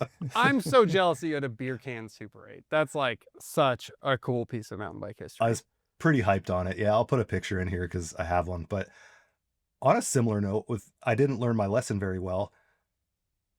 I think it was later that fall. I got a Specialized FSR, like the Palmer kind, and I green sun double wides on it. That was pretty sick. And I went to Moab to do Moab DH, like the Moab Rim downhill race. And again, sucked my derailleur into my spokes and just obliterated the wheel. But that was the race. I had just bought a camera from a police auction. I was like, oh, I'll bring it along and learn to take pictures. So because I blew up my wheel, like it might have been like the first practice run, but I stuck around and just took pictures the whole time. That's what got me into all this crap. So short chain could impact your career too. So in a positive way. Chase your dreams. Go to police auctions. Chase your dreams. Police auction, Longmont, Colorado. Yep. So Police auctions, cut your chain too short. yeah, That's all you need to go do. to Moab. There you go. Yeah. And so you have a similar chain length story, don't you, Charlie? Oh yeah, it was terrible. I broke so many things so quickly, but it's like a happy ending because we made it through the day. So this was back when we were on 10 speed with those little tiny Z rear derailleurs and running like an 1136 cassette on. And this was way after better derailleurs had come out, but I'd quit racing and I'm like, screw it, this is fine. I'm just gonna run all my old gear. Because something I believe in is like, you don't have to have all the newest, latest, greatest, right? Like you can have fun on a bike, which is true, but you should also check your chain length carefully before you set up your bike. So the bike had a lot of rear end growth, and what I needed to do was let all of the air out of the shock when I checked my chain length to make sure that there was room to cycle. And I didn't. I don't remember if I let any out or if I like eyeballed it or used the last chain or whatever. But the salient point is that the chain was too short. I was in a hurry, didn't set it up, and it was a really big day. It was like an 8,000 foot day. We were trying to hit like every trail out of this place. And we were like at the very top of the first run, and it's like almost 2,000 vertical feet to get to the top of the first one. And you pedal up the steepest fire road in the universe. And there's this like little traversing last punchy trail climb bit. And there's these roller, like up and down, like root balls that you ride over. And I should have stood up, but I was kind of tired already. And so I was just sitting through the roller. So it's, you know, like all that weight on your seat just like bottoms out the rear suspension. And yeah, chain was too short. Derailleur got pulled super tight. And then because it was so tight, it like twisted the rear derailleur into the spokes, went into the spokes, pop, pop, pop, pop. And I'm saying I'm going like 1.5 miles an hour, right? Like I couldn't be going slower. Like, you know, when you're going so slow, you're like, I should just be walking right now. Like that's how slow I was going because I was trying to catch my breath a little bit on like a little bit of a downhill. And yeah, so 4 spoked, and then they all went through the tape. So then I had a flat tire. So I had like one side, and all the spokes are on the same side too, right? So the wheel's like wildly out of true now. and I have a flat tire, and I bent my chain, and I bent my rear derailleur hanger, and the derailleur, I think the derailleur was like ruined but usable, like it still spun. So we had to straighten everything, and like the chain had gotten stuck so badly inside, like between the cassette and the spokes, that we thought we'd have to pull the cassette, but we're like the top of the hill. So some brilliant person, I think it was Adam Craig, I think, realized we could use the chain ring as like a lever to tug on the chain, you know, like, because we'd been tugging on it with our hands, and he's like, well, we can get more leverage if we use the pedals. And I'm like, oh, thank you. So we get the chain out, we bend everything, and we got it to a point where I had 2 usable gears for the day, where I like had a climbing-ish gear and then a descending-ish gear, but I had to like stand on every climb all day long. And it was God. like, Ah. so that's like a 9 out of 10 in terms of inconvenience. And the rear wheel Also made it through. cost. Yes, I'm telling you, it's like a 10 out of 10. Like, I think that's like Yeah. That could be a 10 out of $500 10. worth of stuff. Yeah. For sure. It was incredible how much stuff I broke so quickly from just not having my chain the right length. The most interesting thing I got out of the post you made about it was you had a GT sanction. Yeah. That's that was kind a of sick cool. bike. Was it? Yeah. No, it was a great bike. So that was 2016 is when I got it, because that was when I quit racing, and I was talking to a couple of different companies, and I was maybe going to ride for GT, and I was just kind of over it on racing. So I decided to quit, but they'd sent me a frame to test out of like, do you want to ride for us? And they let me keep it. So then I just had a GT sanction for like 3.5, 4 years. And it was a great bike. It rode really good. They were messing around with anti-squat a lot. Like, that's the reason why the layout was the way it was, is because they wanted to have a really low anti-squat value. So it would be like really active. And it was like, it was so good over bumps. It was like pretty short by today's standards, but it was fine back then. And then I had a 125 mil dropper post until like 2019 or something. So like, I had never That's felt amazing. Yeah, and still I got a new one, and I was like, 150 is fine. So I didn't get a 175 dropper until like a year or 2 ago, and I'm like, this is way better. What was I thinking? Yeah. So I still have never had anything more than a 175, and I'm like 6'3", but it's fine. That's awesome. Really? Yeah. But What's- the dog bone bushings on because there were these teeny little bushings for the iDrive link, and those sucked. Those like went bad really, really quick. So there were like a million forum little trick secrets, and like somebody made this like special bearing thing, and like there was like one place in like Brazil that you could import like the bushings from. It was stupid, but the rest of the bike was great. Yeah. There you go. We're going to cruise through the brake section. There's basically warnings of if you run 200 mil rotors on one bike and then you run 203 mil adapters on another, that you should watch out for that, because you're going to put grooves into your pads. So that was by Handy HM. His post is pretty interesting.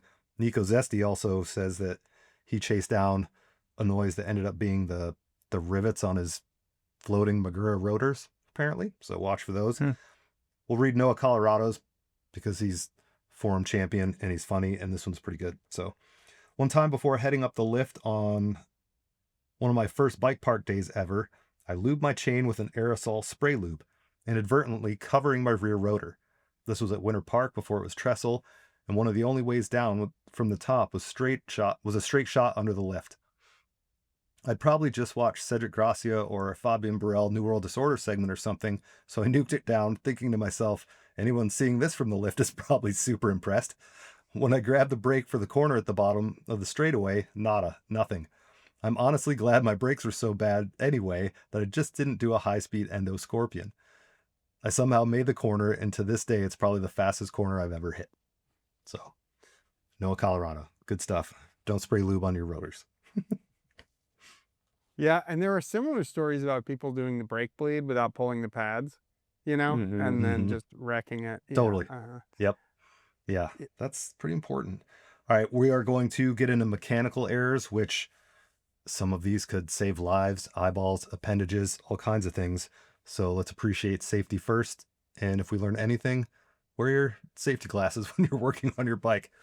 So the first one is hilarious, though, and also kind of sad. But Jazza Will says 2009, first season in Whistler, I ordered a new Giant Glory to replace a broken frame in the lead up to Crankworks. 2 hours of it being in my hands, I managed to destroy it. And he has photos of this on there. So when you're young, stupid, in a hurry, and never used certain bike tools before, always double check the removal tool against the headset cup. So he's got one of those flared out headset cup removal tools. All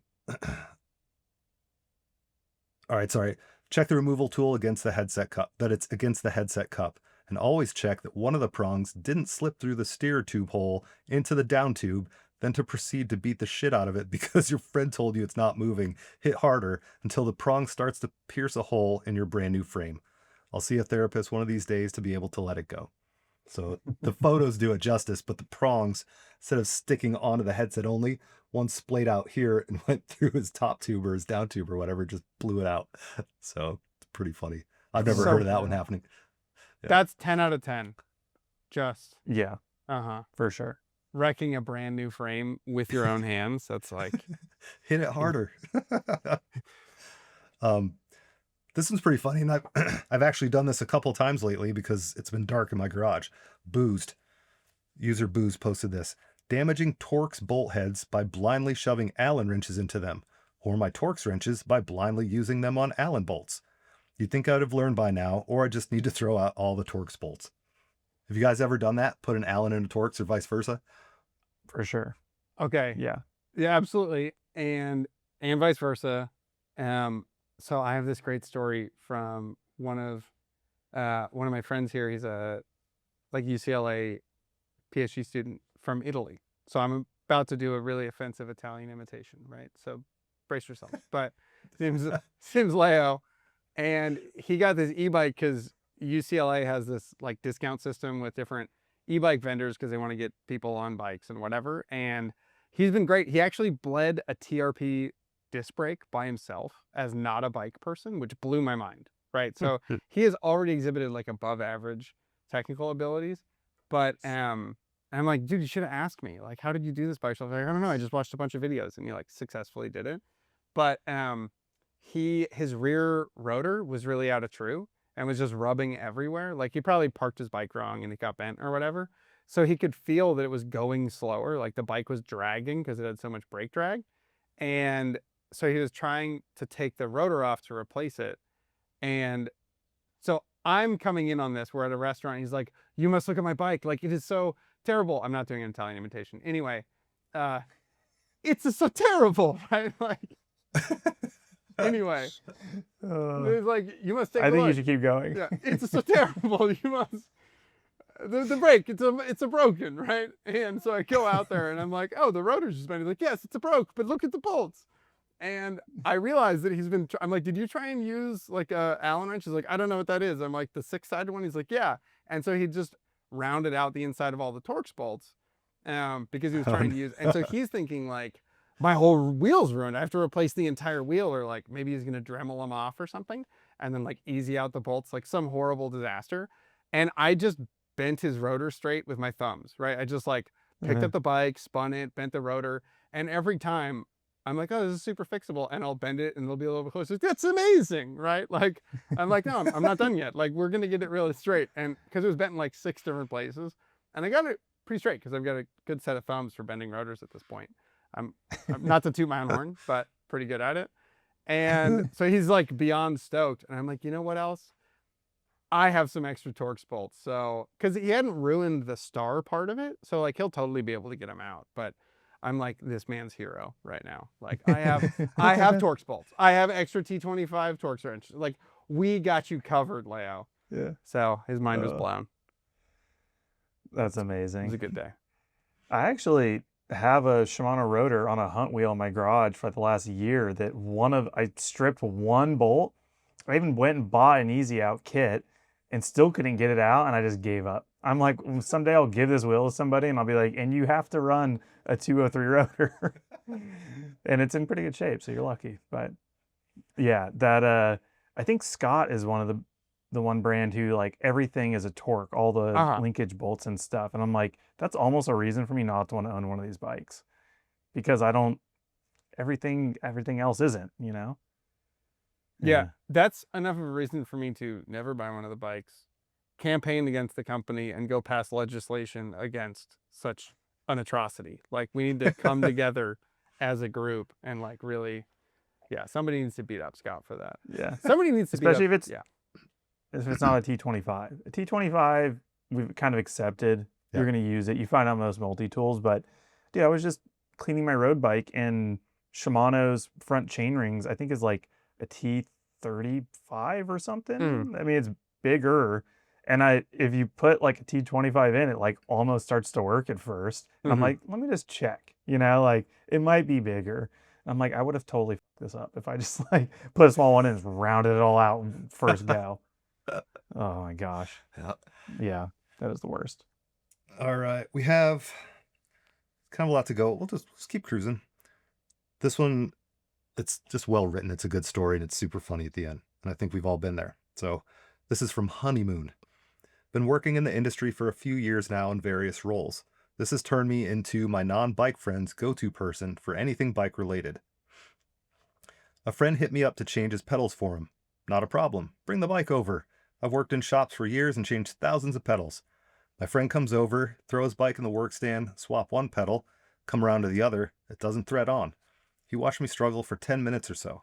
I thought to myself, the thread in the crank must be damaged. It's just not catching the first thread, no matter what I tried. Having nothing to chase the thread at home, I told him I'd chase it at work the next day and return the bike back to him. He left. I left the bike alone, a bit annoyed with myself. Came back to it an hour later, just to try one last time. Pedal went in without an issue. Turns out I'd been spinning it the wrong way the whole time in front of him. Like performance anxiety? That's pretty funny. Yeah, pretty good. All right, BN Slight, I think that's how you say it. He has a couple good ones that are pretty short. So headset stayed loose no matter how many times I took the whole assembly apart and reinstalled. Turns out the new stem meant I needed another 2mm spacer to set up properly. Bike shop was embarrassed enough for me they didn't charge. So that's pretty good. He also said I didn't take my brake pads out during my first messy bleed, first timer, and found out what having no brakes feels like. That's the one we talked about. Threw some spare pedals on hastily for a quick errand, stripped the crank threads, had to buy new cranks, got a size slightly too wide, and now I'm riding 3mm off center. This one I thought was pretty good because, Jason, I think we almost ran into this at Bogus with the E13 thing. But it says multiple times I've been working on my bike on a deck and had little bits, chain rollers and quick links, valve stems, disc bolts, you name it, fall in between the cracks and disappear into the abyss, which is pretty good because I think we were working like right over a sewer or something. We realized like, we better move the bike because we're going to lose these forever. Oh my God. So, I feel like if you've done any mountain bike racing of any cycling racing of any kind, you've likely worked on your bike in a grass field or a gravel parking lot and spent at least 15 minutes of your weekend on your hands and knees, staring so intensely at the ground. And it's like, I know it's in my field of view and eventually it'll just come to sight, whatever it is. I and Spy. usually it does. Yeah, it's the most stressful game of I Spy, like pawls from a hub or something, or just something where you're like, I literally can't do without this, and I'm not gonna be able to go easily source it, Oh, never. I mean, these things are so single-use proprietary that there's no, it's not like a hardware store thing, right? Like, no. Yeah. And then you're like, oh, you have almost exactly the same brake as me. Do you have the small part for that? Oh no, it's slightly different and totally incompatible. So sorry. Like I've been testing Avid brakes, and those little pad retention clips that go on the pin, those are the most designed to be lost item I think I've ever touched. Right? Like, because they're spring loaded. They're the energy they build up. And you can feel it where you're like, don't let go. Yeah, because they get lost on the way off, and then they also get lost on the way on because you're trying to like pressure the smallest thing imaginable, and it's just like, yeah. I think going on's more stressful. Yeah, totally, dude. Totally. It's awesome. It's so true. That BN Slight, he wraps up by saying, basically, anytime I try to do something quickly, it's a guarantee I'm about to support a local bike shop, which is pretty funny. So Camp Can't Wheelie, funny. He's back. We're getting into some of probably the safety related things. He says, bash my knuckle straight into the top of a sharp road bike chain ring while loosening a pedal. Still have the scar. Now I shift the chain to the top ring before attempting, or just don't be an idiot. So we've all done that, right? We've all punched a chain ring, taken a pedal off. Yeah. And then with have you? I surely have. Yeah. I use my feet now. I always stand Uh-huh. on tools with pedals, Yeah. which is scary because I primarily wear flip flops, and so I'm waiting for the day that I'm like in the ER explaining that one. But yeah, Have you done the Torx bolts with your knuckles on the rotor thing? That's the best feeling. so ugh, that was one of Mhm. the stories I had is when we were testing brakes in Whistler last fall. I was on my 30th rotor swap probably. I mean, I had swapped so many rotors and was just talking to somebody, not really paying attention, and had a T handle and he was using it with more torque, but must have just been not paying attention and didn't set it in fully, putting a brand new rotor on, mind you. And it started to push and actually snapped the head off the tool. And I just ran my knuckles across it was just like the fins of ugh. the rotor, not the actual braking edge. But yeah, it like filleted my knuckles. Luckily, it wasn't too bad. I think I sent you a photo, Spomer. Yeah, I I was remember like, it. brake testing is going great. Yeah, But gross. ever since now, like anytime I mean, even before I was kind of cautious because like I feel like we all have that one friend that's like, I lost the tip of my finger working on Mhm. my brakes from the rotor. And like, these things are sharp. Yep. But now I'm extra cautious. Yeah. Yeah, gross. It's Yes. I mean, I guess road bikes are still 2 rings up front, but I imagine with one by that's helped the knuckle Mhm. factor Yeah, go down, at surely. least with the chain on it. So Mhm. yeah. All right, and Cam Neely Can't Wheelie also says, almost shot myself in the face with a lower Fox air spring assembly. Forgot to depressurize the damn thing before removing the snap ring. This was maybe a top 10 life F up for me. So lucky. So Mhm. remember, depressurize the fork. And yeah, with a tool, not just a pump. I feel like that's kind of a key too. Like actually push on the valve Mhm. stem. Mhm. Yeah. Yep. By the way, I've got a top 5 fork stories. So they're really good, and we can get to that at some point. But Okay. because that's a fork story, and I have like a million stories that I took from friends, and I was just like, there's a theme here. All the fork stories are the best ones. But Yeah, for Yeah. sure. This one's kind of long. This is Ginger Spice. He talks about doing lower service on his fork, and he basically put the bearing upside down in his headset cup and didn't realize until like the first kind of big hit on the trail. And he was able to, he kind of smashed it up, but he's able to use a flat rock and another rock to pound things back into place. So double check your headset bearings are the right side up. That's stressful. Yeah. This one's pretty good from Sean Faselli, who started the thing. He said, and it's pretty random, but I worked at REI and got a screaming deal on a Ghost Rocket hardtail that had a busted pinion gear. It was a week before COVID shutdowns, and I spent the next 4 months dealing with Gates to get the seals replaced. Finally got the gearbox back, reinstalled it on the bike, and went for my first ever ride on the bike. 5 miles down the trail, my pedal unthreaded from the axle.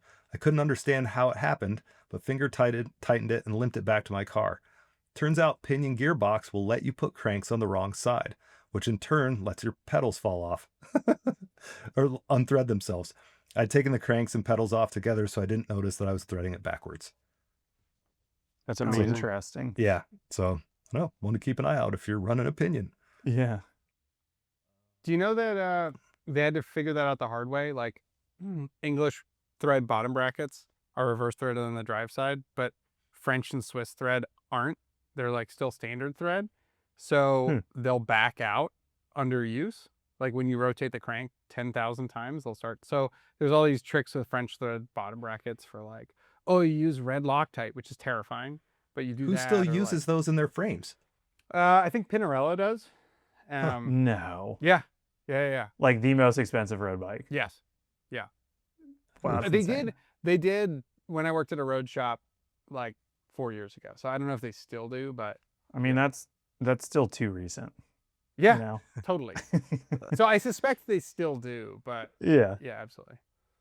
All right, well, on that topic, Ripper says, went about the task this past winter of removing the main link on my Norco range, which meant I had to remove the bottom bracket cups.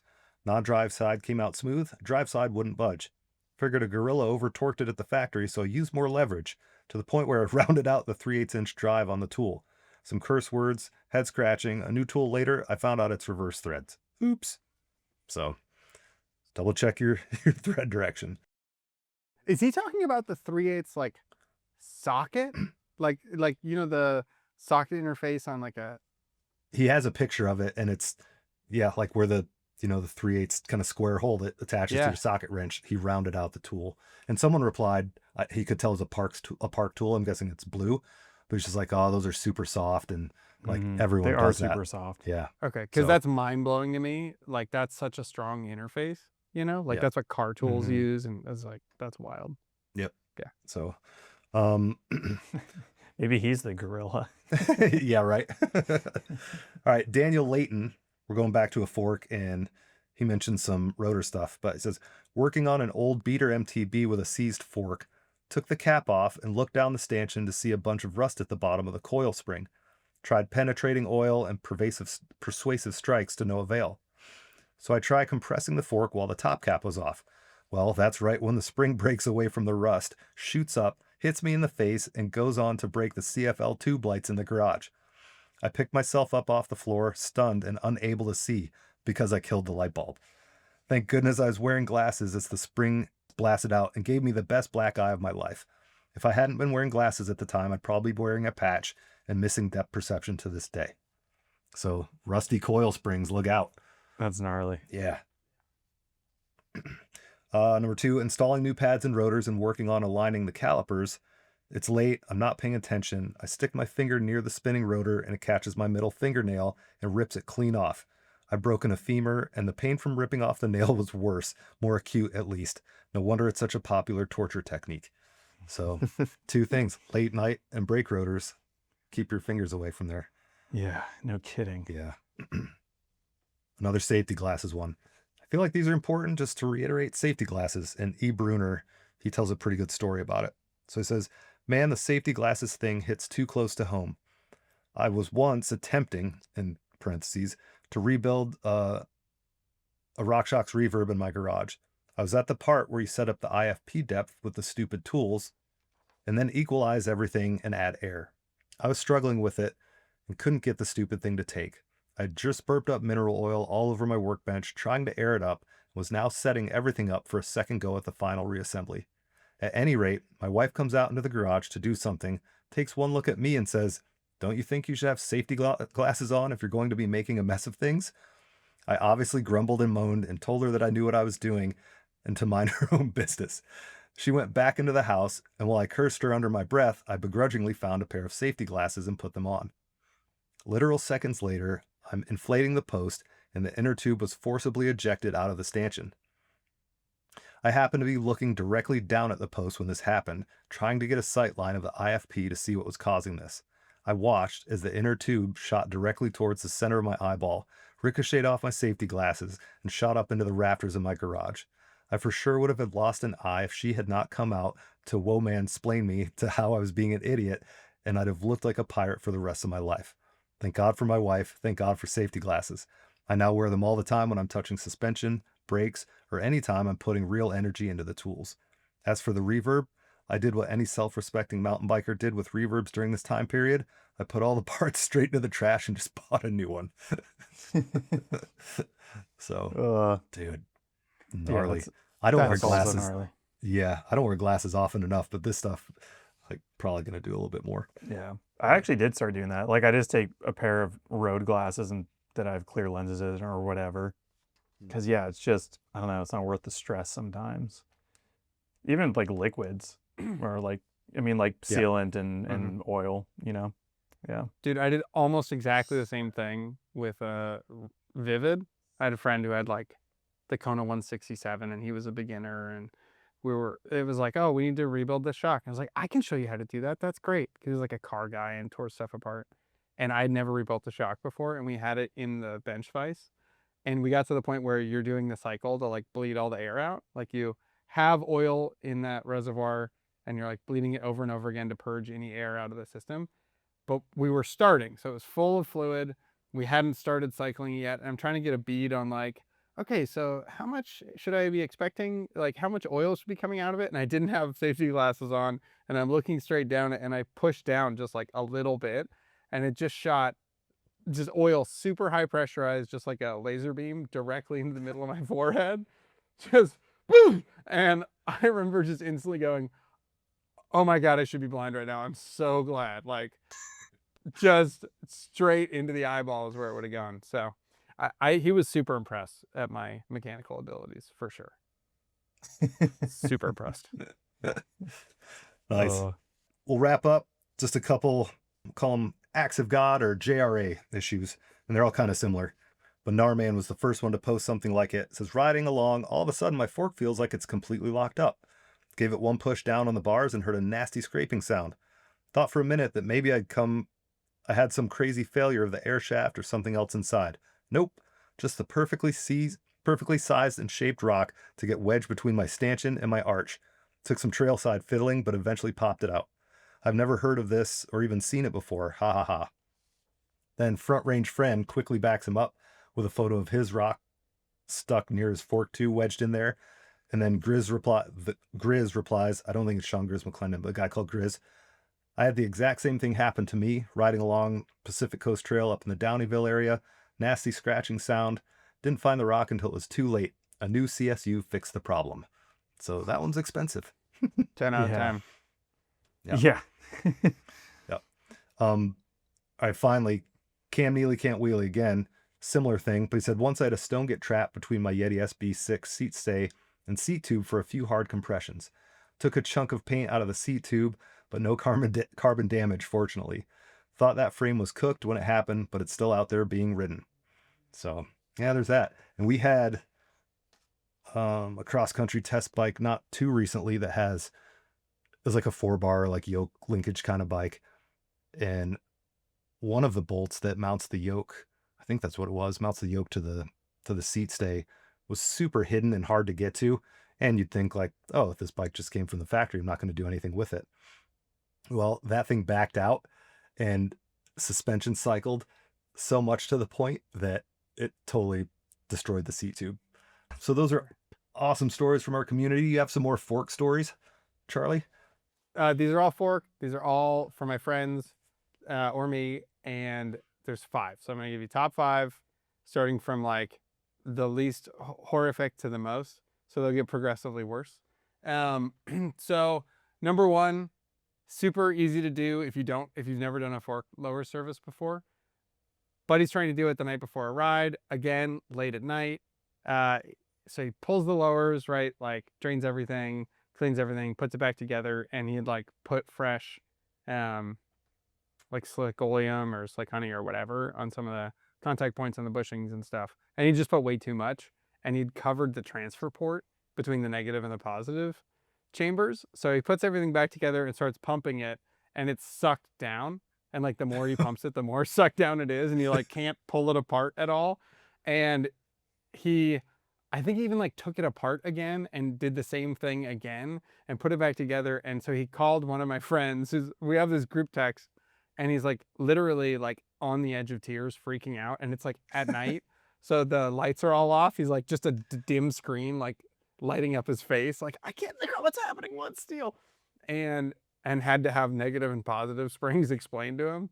Like totally defeated. So, so there's number 5. Number 5, you need to make sure the transfer port is open. Number 4, my buddy did a full teardown rebuild on a fork, like a good, home mechanic, taking care of it. This was like a 2021 Pike on his bike that gets ridden everywhere. So it was like a 160 Pike, gets ridden like in bike parks everywhere, big days. And it had been kind of neglected, so it was feeling kind of crappy before he tore it down. And it felt really good after the rebuild off the top. Like it was clearly so much lower friction, but then it just felt terrible on rough trails. And he kept trying to tweak like air pressure and compression. And like, I don't know why it's just like really packing down. What is it? And he like asks friends for tuning advice, and they're all like changing air spring and like, oh, well, you need to raise your bars, or like, oh, it's this, that, the other thing. And so finally he gives up and he ships it off to, I think it's Cascade Suspension Works. Whatever the one is in Tacoma, and the guy tears it apart and finds a blue shop rag in the spring. No way. Yeah, fully. That's incredible. An entire blue shop rag in the fork. So that will not help anything. Oh, man. That's number 4. Dampening. Yep, dampening. Yeah. And that's so embarrassing too, right? To send it to like a pro tuner and be like, can you like really do your magic? And he's like, yeah, I took the shop rag out. You're welcome. So number 3, this is Sea Otter 2013, demoing a new Bronson, which had just come out, like right before Sea Otter. This isn't me, this is my friend Gio and his son Lloyd. And Lloyd is demoing a Bronson, and this is like one of the first commercially available 650B enduro bikes. So, you know, they're messing around with fork offset and head angle, and like all of those are hot topics. And Lloyd's like, I don't know, man, it really steers weird. Like it just, I don't like the steering at all. And they're talking about it as they're riding and blah, blah, blah, blah, blah. And they picked it up in the morning, like kind of like really quickly just put pedals on it and rode from the demo place. And they're talking. And then finally Gio, like they stopped to look at it. And Gio's like, I don't know how we missed this. The fork was installed backwards. Like fully the fork was on backwards with the stem facing forwards from the Santa Cruz demo. And so he said he took it back to the demo place immediately. He's like, I know what it is, and we're going back. And they were so embarrassed and apologetic, and they took care of it. And which is just amazing that could ever happen. Yeah, take it that far. You know? Yeah, how did it get out of the demo truck, right? Like, my best guess is that they traveled with it, like with the bars turned maybe. Totally. And then maybe when they're just, you know, turning all the bars back straight, even still, it would be so jacked up. Yeah. Like, was Manitou backwards yet by then? I was going to say, yeah. Was it a Manitou? Yeah, it's a Mezzer for sure. Now, and yeah, I don't remember. Anyway, so that's a pretty good 3. Number 2. This was like somewhere around 2001, 2, 3, Marzocchi. So it was a Z1, but he's so stoked to get this new fork, right? And it's the one, I don't know if you remember these old Marzoccis, the 30 mil stanchion ones. They had V-brake bosses and disc brake bosses. And he had his first set of disc brakes ever, and he was so stoked on him. He's just like, oh my goodness, I have Hayes hydraulic brakes, like hydraulic disc brakes. This is amazing. I don't need these V-brake bosses. These are stupid. So he unthreaded them and like chucked them in the toolbox and went for a ride. But what he didn't realize is that those old Marzoccis had a 2-piece lower casting where the arch was one piece and the rest of the lowers was another piece, and they were held together. They were like pressed and then held together by the V-brake bolt. Oh, no way. So who would know that? Yeah. Totally. And so how would you ever know that? And like, of course you would take the V-brake boss off. It's like the most dangerous design ever, right? So he unthreads it and he's going for a ride, and all of a sudden his front brake stops working completely. And then he just has oil shot in his face because it comes out of the top of the fork, right? So his face is like covered in like oil, and he can't stop, and he just completely eats shit off the side of the trail and has to walk out forever. And it was one of those things where his dad had dropped him at the top of a trail. But like, this is before there were good downhill trails. So he's like way, way, way in the woods, and he has to walk out this super long way, and he gets out. And his dad's like, yeah, he explains what happened. He's like, I think you should talk with a bike shop before you make any other changes in the future. Like, you should have a long conversation with a bike shop before you change anything. So there's number 2. And then number 1, the Norway story. So back in the day when I was trying to live my dream and go to World Cups, I took my bike apart into 2 different bags. So I had like a 30-inch rolling luggage that I got from TJ Maxx. And then I had like a TT Swiss wheel bag. And I'd take everything apart, like the front triangle, rear triangle, like pull springs, and like amazing. Yeah. So I would fly to a World Cup with 1 set of tires, like legitimately 1 set of tires, because like that's all I can fit.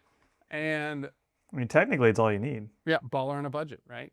Just like look at the weather before you fly out and just cross your fingers. Anyway, so they obviously lost one of the bags, and this is great too. This was like my senior year of college. And my professors were so pissed with all the time I took off. So they're like, you cannot take any more time off. Like, you cannot skip class. So I lied to them, and I booked the whole trip to Norway and back, where I was in class on a Tuesday and then did the World Cup and then was back in class on a Tuesday. Like, just fly over, build the bike, do the practice, fly back. So I had no margin at all. They lose my bike on track walk day, right? Like I land on the morning of track walk day and half my bike isn't there. And it's like the most random half, right? Where it's like, well, I have a front brake, but not a rear brake. And like, yeah. So anyway, so it's like this panicked thing of, well, am I going to get it or not? And they're like, no, trust us. We'll deliver it out. Like we'll send a taxi, which is like 3 hours away from the Oslo airport to Hafjell where the race is. But they're like, we'll take care of it. It's fine. So they totally don't. The whole day goes by. Nobody's delivering it. Qualifying is the next day. And I'm like, oh, geez, I can't get a hold of anyone on the phone. So I panic and I take a bus and then a train. And then I ran out of money because I only had so much cash. And it turns out your debit card has a PIN number in Norway. Like you actually have a PIN number right now that you didn't know because when you got your debit card in the mail in the United States, it said that and you're like, I don't even notice that. And you like throw the mail away. But that was actually pretty important for me. So I ran out a number and I slept on the floor of a train station overnight and catch the first train out at 4 a.m. And I get back and I'm able to get my bike and then I catch train back, right? And I'm building up my bike as fast as I possibly can. And like, we're talking everything is taken apart, right? So I did the whole rebuild in like an hour and 15 and I'm ready to roll out the door. I'm stoked, right? Like, okay, we did it. Like qualifying still happening. I haven't missed it all. Or practice is still happening. I haven't missed all the practice. I go out there and then I realize like, oh man, when I put the fork back together, the rear brake hose and the shifter are outside of the crown. Like you have to thread it, between. So I'm like, okay, not a big deal. I grabbed my 5mm, I pulled the top crown, I pulled the headset, and I sneak it in there. I put it all back down. I tighten the top cap and then I roll and forget to clamp the upper crown.